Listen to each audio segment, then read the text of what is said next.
di DPD RI ini seolah-olah kelas 2 lah dibandingkan dengan DPR RI begitu, atau bahkan tempat buangannya pensiunan politik atau apkiran politik. Nah, banyak hal yang mau kita sampaikan juga ke masyarakat ya. Banyak orang yang juga mengkritisi Tiang secara pribadi ya. Pertama, Tiang maju lewat jalur pertanian peternakan. Ya. Saya pemerintah mendorong pupuk organik, tapi kalau nggak salah untuk dapat satu sertifikat itu nilainya ratusan bahkan miliaran rupiah. Nah inilah yang akan Tiang kritisi. Kan ini nggak make sense gitu loh. Kotoran hewan yang terbaik digunakan sebagai pupuk itu adalah babi karena lengkap nutrisinya. Negara yang sehat adalah negara yang siap menanggung kerugian dari rakyatnya, harusnya itu dia.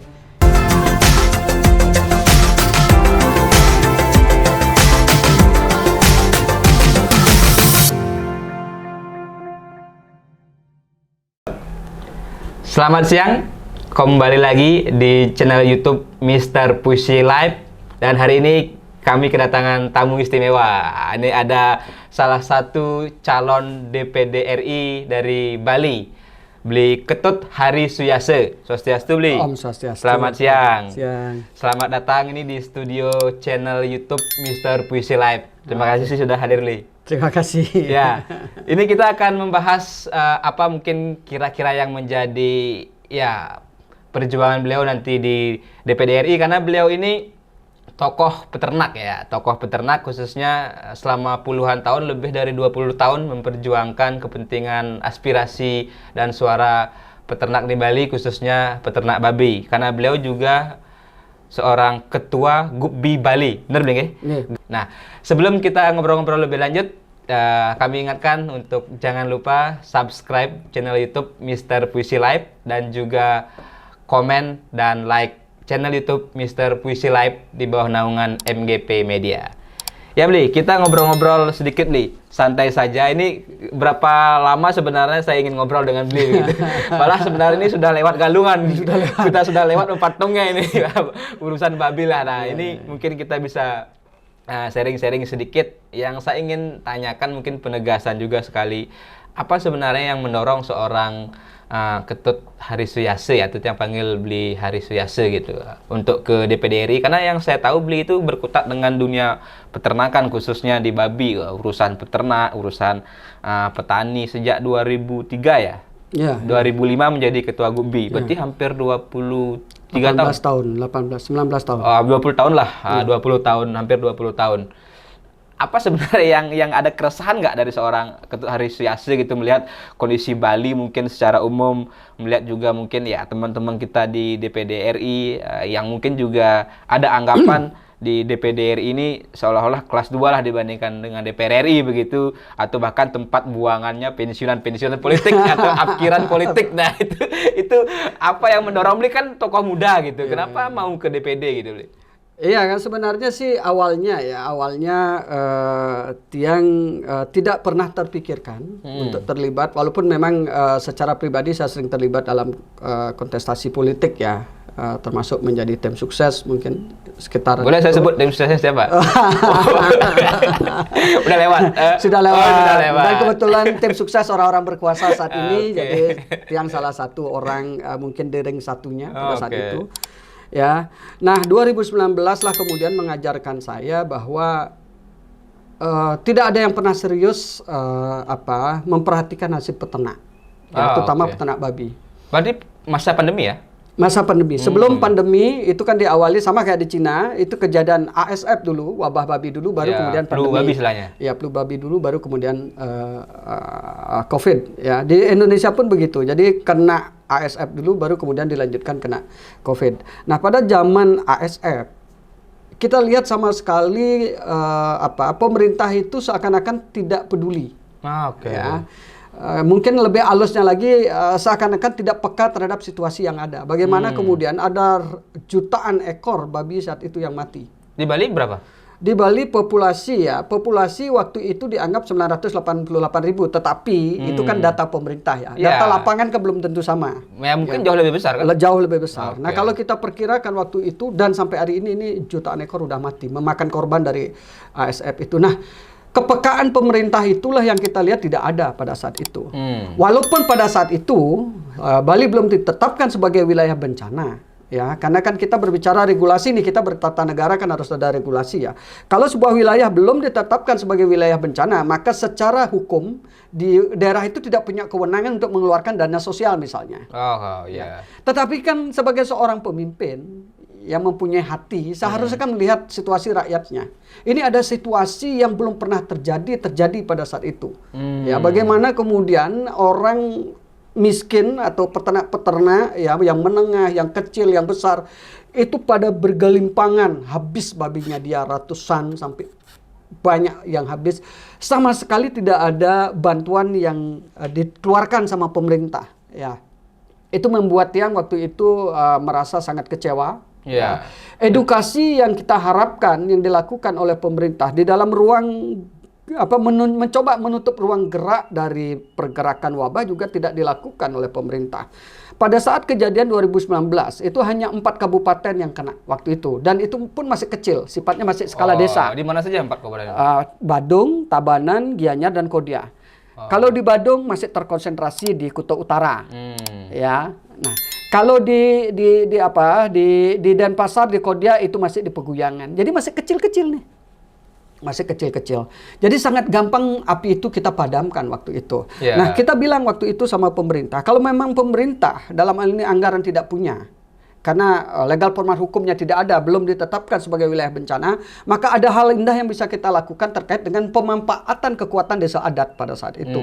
Yang kemudian tidak diberlakukan. Nah, tujuannya adalah kalau wabah itu sudah masuk ke satu wilayah, maka lalu lintas alat tangkap, alat angkut ini yang menjadi masalah. Ya, alat tangkap dan alat angkut ini akan bisa kemudian masyarakat itu tunduk jika katuran adat kita libatkan. Ya, terkait dengan melokalisir penyebaran wabah. Nah, ini pemerintah tidak lakukan. Waktu itu kita punya teori pada saat pengumpulan massa terkait dengan KIE, jadi edukasi ya. Masyarakat ini kan harus paham nih, ASF ini apa, pencegahannya gimana, terus apa hal yang harus mereka lakukan agar cepat informasi itu kita dapatkan, maka desa adat wajib kita libatkan.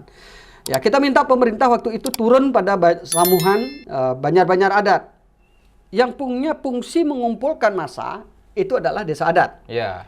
Lewat banjar adatnya.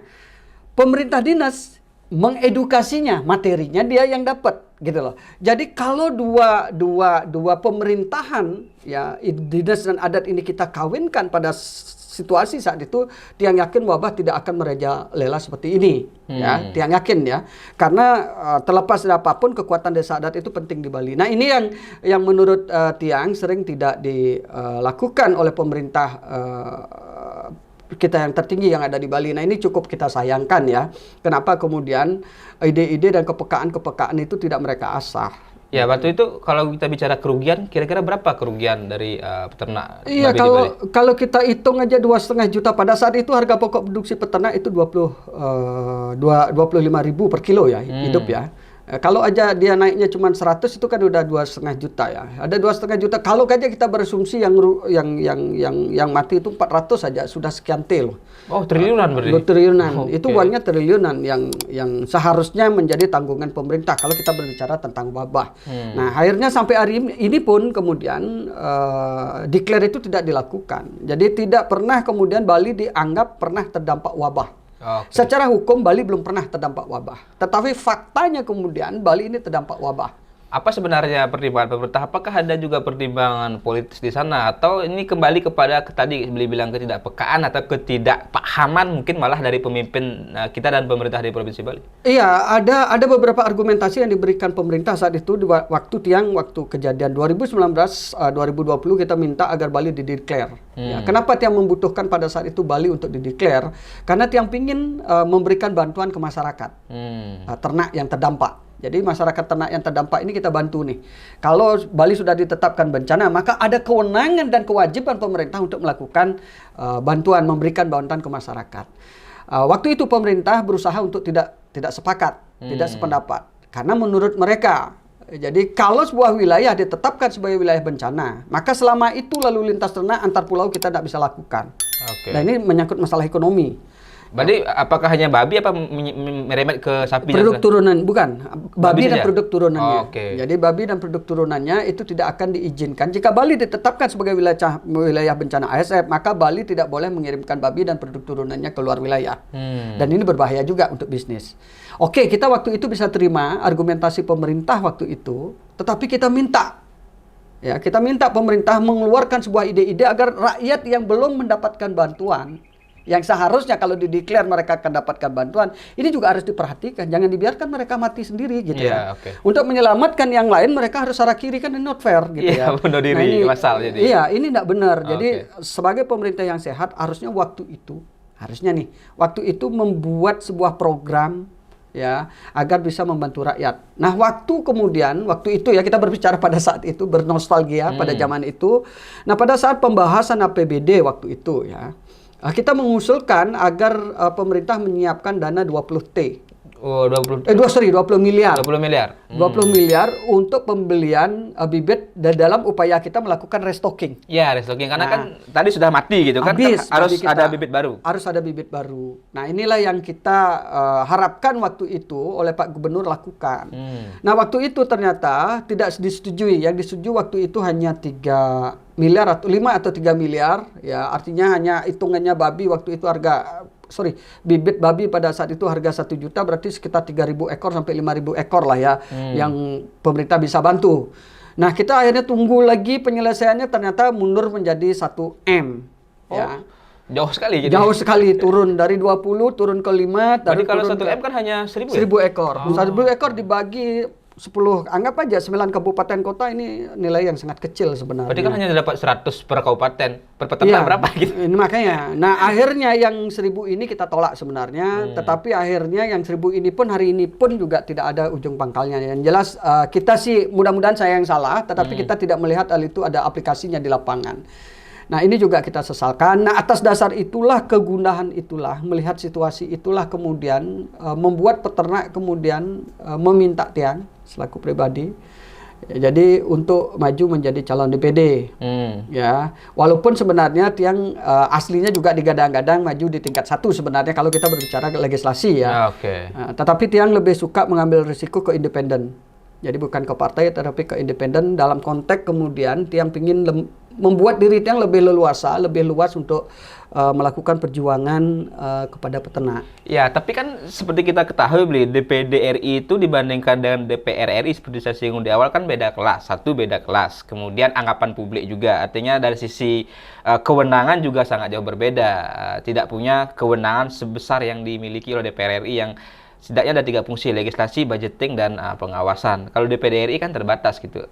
Bagaimana beli memandang itu? Apakah juga nanti malah tidak, mungkin beli punya potensi, tapi ketika ke DPD RI ya mungkin malah bisa melempem seperti yang sudah-sudah gitu, misalnya ada beberapa lah yang sudah-sudah tidak bisa perform walaupun mereka sebelumnya mungkin punya potensi gitu.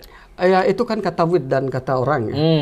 Tapi kita kalau Tiang punya, kenapa pilihan Tiang bukan ke legislasi dalam konteks ke partai, tetapi lebih memilih ke DPD, ke independen. Pertama ya, satu hal yang mungkin dilupakan baik oleh anggota DPD yang dulu ya atau masyarakat itu sendiri, itu bahwa DPD, kalau Tiang melihat DPD itu mempunyai bergening politik. Kalau kita berbicara bukan kewenangan, tapi kalau kita berbicara bergening konteksnya politik, bergening politik. Kalau kita berbicara power, gitu. Bergening politiknya, Tiang kira DPD sangat luas bergening politiknya atau sangat jauh lebih hebat bergening politiknya daripada DPR RI. Kalau kita bicara apple to apple ya, sama-sama di pusat. Ya, kenapa Tiang bilang DPD dari jumlah pemilih yang ada yang hampir 4 juta, DPD itu cuma dipilih 4 loh ya. Ya, 4. Nah, kalau DPR RI itu dipilih 8 kalau tidak salah. 9 malah. 9 untuk Bali. Artinya apa? Bahwa dari jumlah aja, bahwa DPD jumlah suara yang dia panggul gitu ya, itu 1 juta diwakili oleh 1 orang. Artinya persebaran konstituen yang dia wakili lebih besar timbang DPR RI. Gitu. Ya, nah dari situlah kenapa kemudian DPD ini mempunyai bergening politik yang jauh lebih tinggi. Ya, itu satu. Terus kedua, karena keindependenannya dia inilah yang mengakibatkan dia lebih bisa mobile. Jadi lebih bisa melakukan komunikasi kemanapun. Ya, bahasanya kok mungkin tidak ada istilah menjadi petugas partai atau kacung partai gitu. Kan itu yang menjadi rame sekarang. Oh ini petugas partai, ini kacung partai, oh ini tanda kutip boneka partai, kan mungkin begitu. Iya, iya, paling tidak dia punya independen ya. Oke. Dia punya ini. Nah, kalau kemudian ditanyakan kenapa dulu DPD tidak melakukan hal itu? Ya, seperti Win tadi sampaikan, mungkin aja selama ini DPD dianggap pati jompo politik. Apkiran politik, Apkiran tanda kutip ya. Orang-orang yang mengakhiri karir politiknya. Ya, mencari masa pensiun lah di sana Ya, gitu. masuk ke masa pensiun. Nah, inilah yang sebenarnya tidak elok diberikan tontonan kepada masyarakat. Maka saya dalam hal ini secara pribadi banyak hal yang mau kita sampaikan juga ke masyarakat ya. Banyak orang yang juga mengkritisi Tiang secara pribadi ya. Pertama, Tiang maju lewat jalur pertanian peternakan. Ya. Ya, sampai Nah, ada itu juga mungkin kalau di DPR RI mungkin itu agak sedikit seksi ya, karena kan dia punya istilahnya punya dana-dana yang dia bawa. Bahkan di Bali kan ada di selentingan-selentingan atau bahkan juga obrolan semacam sindiran juga bahwa jadi anggota DPR RI katanya cuma bisa bawa sapi dan traktor gitu. Yang ngurus pertanian gitu kan. Nah, itu menurut Beli seperti apa? Padahal isunya seksi loh sebenarnya. Tapi kan ketika dibawa ke DPD RI apakah bisa tadi perform gitu? Iya, kita gini, ya banyak DPR itu berpikir tentang apa yang mereka bisa bawa. Nah, ya Tetapi tadi. tidak kemudian melihat apa yang dibutuhkan rakyat. Oke. Seharusnya kan itu dulu yang diomongin, apa sih yang dibutuhkan. Contoh nih, banyak kemudian ada traktor dikirim ke masyarakat, ya, ke masyarakat tani. Tetapi traktor yang mereka kirim tidak sesuai dengan situasi yang ada di Bali misalnya. Tanahnya sempit-sempit misalnya. Traktornya datang yang gede, akhirnya tidak berfungsi. Nah, ini kan kacau urusannya. Karena pada dasarnya bantuan itu ada dulu, baru keinginan masyarakat didengar gitu ya. Seharusnya keinginan masyarakat dulu diserap, baru kemudian diajukan dalam bentuk anggaran. Harusnya begitu. Oke lah, kita berbicara tentang tadi Tiang secara pribadi kenapa maju jadi DPD, kemudian begitu banyak sinisme terhadap diri Tiang. Ya, Wid ya. Pertama, berangkat Tiang dari pertanian dan peternakan. Ya, seakan-akan di politik saat ini pertanian peternak ini bukan menjadi bagian seksi yang dianggap ya. Dan Tiang menganggap bahwa sebenarnya pertanian dan peternakan ini mempunyai bergening politik yang tinggi karena jumlah pelaku usahanya sangat banyak. Harusnya begitu. Tetapi selama ini mereka tidak diberdayakan atau tidak dipandang sebelah mata, malah tidak dipandang lah ya. Terus ada juga keluar bahasa sinis, kemudian itu Tiang kutun pundukan, ya, Tiang dibilang hanya pemimpi, ya, dan kemudian dibenarkan lagi dengan penampilan Tiang seperti ini. Ya, ini ya kan? Ini mohon maaf, ini kan mungkin Beli pernah dalam satu diskusi Tiang pernah dengar gitu, Beli bahwa saya beginilah adanya, karena kalau ada calon-calon lain berlagak seperti dewa, awatara gitu, ini seorang halusinasi ya, merakyat seperti ini, bahkan bajunya nggak dikancing gitu. Biar itu gimana, Bi? Ini ada pesan politik sebenarnya yang Tiang mau sampaikan bahwa banyak kemudian di politik ini kemudian ditafsirkan jika Anda tidak punya materi sejumlah tertentu, jangan pernah berhayal untuk menjadi seorang politisi. Kan begitu. Nah, Tiang ingin kemudian menunjukkan kepada masyarakat ya, terutama kepada masyarakat kalangan bawah ya, jangan pernah berhenti untuk bermimpi, itu dulu ya. Seandainya bapak-bapak atau anak bapak tidak punya kemampuan materi dalam konteks kemudian melakukan kompetisi atau eskalasi politik yang ada di Indonesia ini, paling tidak tingkatkan kualitas diri. Jadi kesempatan itu sama. Jadi itu yang bikin kita tonjolkan. Terus yang kedua, Tiang tidak suka pura-pura. Jadi beginilah Tiang adanya, tidak harus kemudian Tiang di saat kemudian menjadi calon DPD kemudian merubah penampilan diri seakan-akan Tiang menjadi seorang raja muda datang yang memberikan harapan kepada rakyat, seakan-akan begitu. Ini kita enggak. Jadi Tiang pingin memang lahir dari rahim rakyat, Tiang pingin bergaya, biarkan Tiang seperti ini sejujurnya, jadi tidak perlu pura-pura, dan Tiang dengan berpenampilan seperti ini lah Tiang lebih leluasa untuk berkomunikasi dengan rakyat. Dan kebetulan basic Tiang adalah pertanian, peternakan, dan perikanan. Jadi lebih gampang buat Tiang dengan berpenampilan seperti ini untuk berkomunikasi dengan rakyat.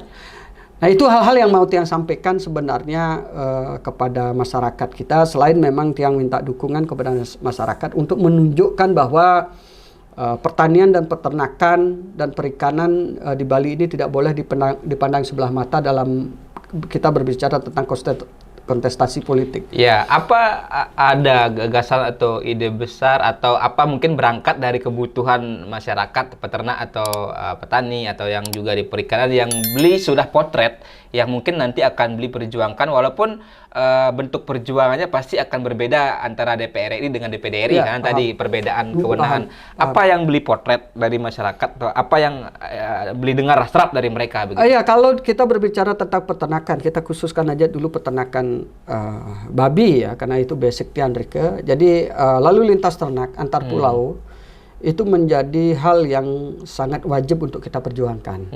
Ya, peremajakan genetik, ya lintas negara, karena kita membutuhkan dari negara luar, itu merupakan harus keputusan pusat juga. Ini harus kita lakukan. Karena pada saat 2005, jadi perjuangan Tian 2005, sempat kita minta agar setiap 5 tahun pemerintah melakukan peremajaan genetik. Oke. Jadi agar genetik kita kualitasnya baik gitu ya, bisa berkompetisi dengan kualitas babi yang ada di luar wilayah Bali gitu ya.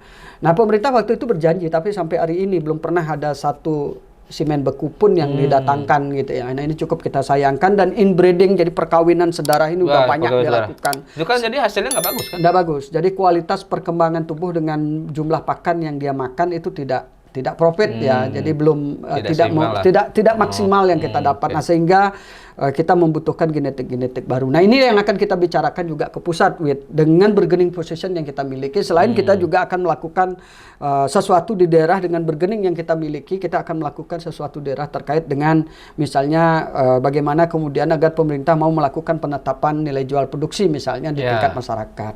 Terus bagaimana kemudian pemerintah secara serius kemudian menggarap bisnis babi ini menjadi sebuah pilihan setelah pariwisata. Nah, ini hal-hal yang akan kita bawa itu terkait dengan peternakan ya. Kita kecilkan aja dulu peternakan terwakili oleh babi. Nah, kalau di pertanian, sebenarnya saya ingin mengawinkan antara peternakan dan pertanian ya. Di mananya itu bisa terkawinin? Di pupuknya. Ya, pupuk. Peternak punya masalah adalah di kotoran hewannya. Jadi sering dianggap menjadi masalah. Nah, padahal itu kan bisa digunakan sebagai pupuk. Ya, pupuk dan berpotensi rupiah juga kan. Iya, sangat menjadi bisnis gitu. Harusnya menjadi bisnis. Nah, pemerintah kita belum pernah melakukan penelitian secara serius terkait dengan pemanfaatan kotoran hewan itu menjadi salah satu pilihan untuk melakukan pupuk organik misalnya. Pemerintah tidak serius dan belum pernah yang lihat ada penelitian secara serius kemudian melakukan hal itu. Kemudian, ya ini kita berbicara ini, kemudian datanglah orang-orang baik, orang-orang idealis, mencoba kemudian melakukan penelitian tanpa bantuan dari pemerintah itu sendiri, akhirnya mencoba menggali potensi-potensi dari limbah ini agar menjadi berkah, ya.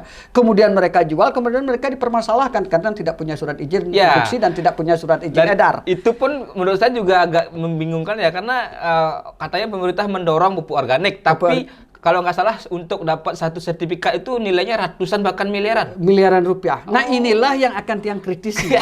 Kan ini nggak make sense gitu loh. Iya. Di kan yang orang-orang yang mengusahakan ini kan peternak-peternak kecil atau pengusaha-pengusaha kecil. Nah, mungkin mereka dong punya modal miliaran, kecuali pengusaha besar kan beda cerita gitu. Makanya, nah inilah yang akan kita lakukan, Ya, saya kemarin sempat mengkritisi pemerintah.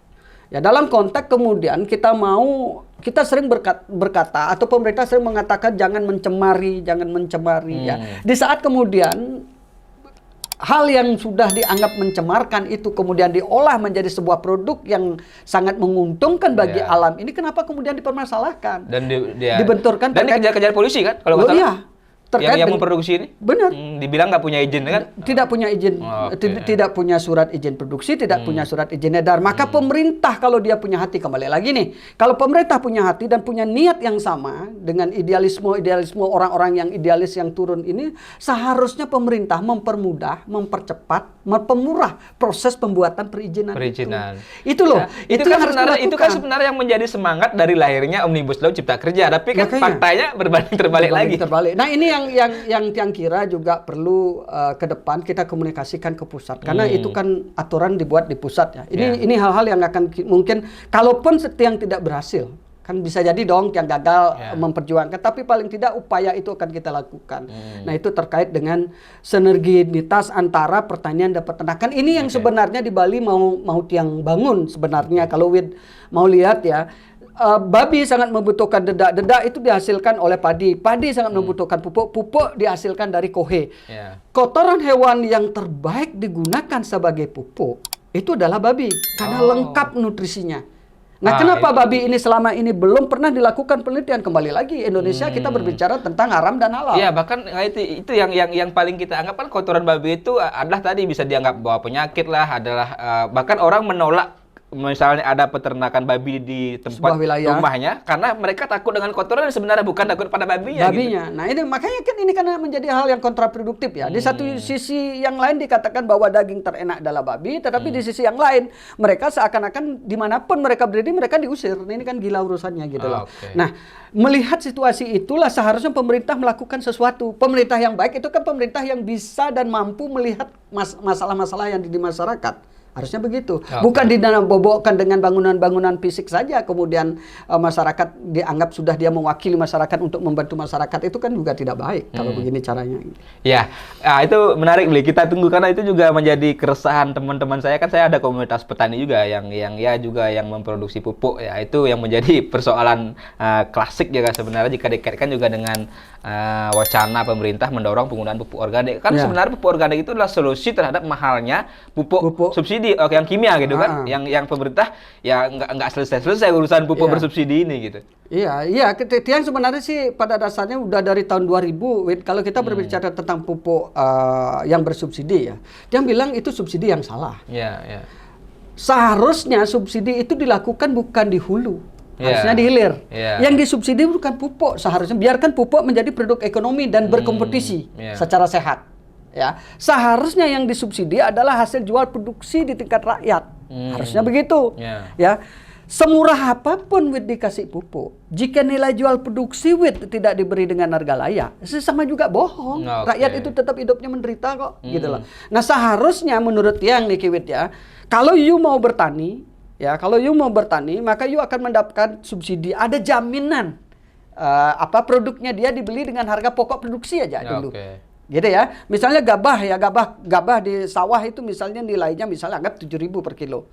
Ya, pokok produksinya dia. Kalau harga di atas 7.000 silahkan lepas. Kalau tidak negara yang beli. Nah, kalau negara berani begitu, itu negara yang sehat. Negara yang sehat adalah negara yang siap menanggung kerugian dari rakyatnya. Harusnya itu dia. Nah, itu yang yang mungkin menjadi spirit yang akan Bli perjuangkan ke DPD RI. Oke, beberapa hal terakhir Bli. Saya sedikit bicara gini ya. Tadi kan Bli menyinggung gini, pertanyaan terakhir lah, menyinggung soal Bli apa adanya seperti ini. Tapi kan kita tahu Bli, politik ini nggak murah. Bahkan ada salah satu tokoh politik mengatakan ketika Anda masuk politik untuk kalah pun Anda harus mengeluarkan uang banyak gitu. Apalagi untuk menang. Nah, salah satu juga unsur di politik ada kan cost politik. Nah, kita nggak bicara money politik, tapi kan politik itu butuh cost politik, butuh modal. Yang saya dengar cerita teman-teman saya di 2019, yang di DPR RI ada yang 5 miliar, 6 miliar, bahkan ada yang 10 miliar. DPD mungkin ya sekitar itu juga, atau mungkin lebih rendah, mungkin 5 miliar, 4 miliar. Itu menurut Bli seperti apa? Ya, kalau dia punya uang 5 miliar, mending dia bisnis with. Ya. Bisnis babi ya? Jadi biar bisa dipahami, Tiang jadi calon, mungkin satu-satu calon termiskin itu Tiang win. Nah. Jadi calon termiskin nanti. Tapi pasti kaya ide lah. Ya, kalau materi mungkin ya. Kalau materi Tiang sangat terbatas, mungkin nanti bisa di-searching lah ya nanti dari. Tapi kan nanti kan mengajukan LHKPN kan laporan. Iya, laporan keuangan nanti dari situ kan nanti dilihat bahwa benar nggak Tiang punya aset atau benar nggak Tiang orang kaya gitu ya. Nah, mungkin ada beberapa pertanyaan, ada banner-banner begitu besar yang dipasang ya, itu dananya dari mana? Kalau kita cek itu kan puluhan juta juga per bulan gitu ya. Itu murni bantuan dari masyarakat. Ya, sampai baju pun masyarakat yang buat. Mobil pun kadang-kadang Tiang mau kunjungan keluar, masyarakat yang jemput. Ini murni, ya. Jadi Tiang seakan hampir 0 rupiah biaya yang Tiang keluarkan. Karena Tiang berangkat dari keinginan peternak untuk naik menjadi DPD, dan mereka pun merasa diri bertanggung jawab terhadap aktivitas Tiang. Kalau Tiang kunjungan ke sebuah wilayah, Jadi biasanya kita yang ngasih dana untuk makan, ini tiang yang dibuatin makan di situ. Jadi mereka kumpul sudah siap dengan makanan dan tiang datang dijamu. Jadi bukan tiang menjamu mereka untuk datang. Jadi mereka yang menjamu tiang untuk datang. Jadi kos yang tiang keluarkan itu sangat sangat minim. Artinya apa? Ini berarti ada hal yang baru nih yang bisa kita contoh. Artinya apa? Bahwa politik itu bukan sekedar materi. Oke. Ya, politik itu tidak sebesar itu. Materi itu luas maknanya. Jadi teman itu juga menjadi sumber kekayaan, komunikasi juga menjadi sumber kekayaan. Artinya apa? Bahwa politik itu tidak serta-merta itu harus finansial, harus uang. Oke. Jadi seperti Beli sampaikan tadi, mimpi-mimpi anak negeri untuk masuk ke sistem politik praktis baik legislatif atau eksekutif tidak terkubur hanya soal materi, tapi mereka punya tekad dan punya tadi isi kepala juga gitu ya. Kualitas diri. Itu yang penting. Iya. Oke, Bli, terima kasih. Ini kita akan sambung lah untuk topik berikutnya, mungkin bisnis babi bisa kita bahas lebih detail bagaimana peluangnya di Bali. Ya, terima kasih Bli Ketut Hari Suyase, calon DPD RI anak muda. Semoga bisa membawa pembaharuan untuk Bali. Dan kami ingatkan juga jangan lupa untuk terus ikuti konten-konten menarik soal politik, hukum, ekonomi, pariwisata, dan hal-hal menarik lainnya di channel YouTube Mr. Puisi Live. Dan jangan lupa subscribe, like, dan komen. Terima kasih. Sukses, Bli. Rahayu.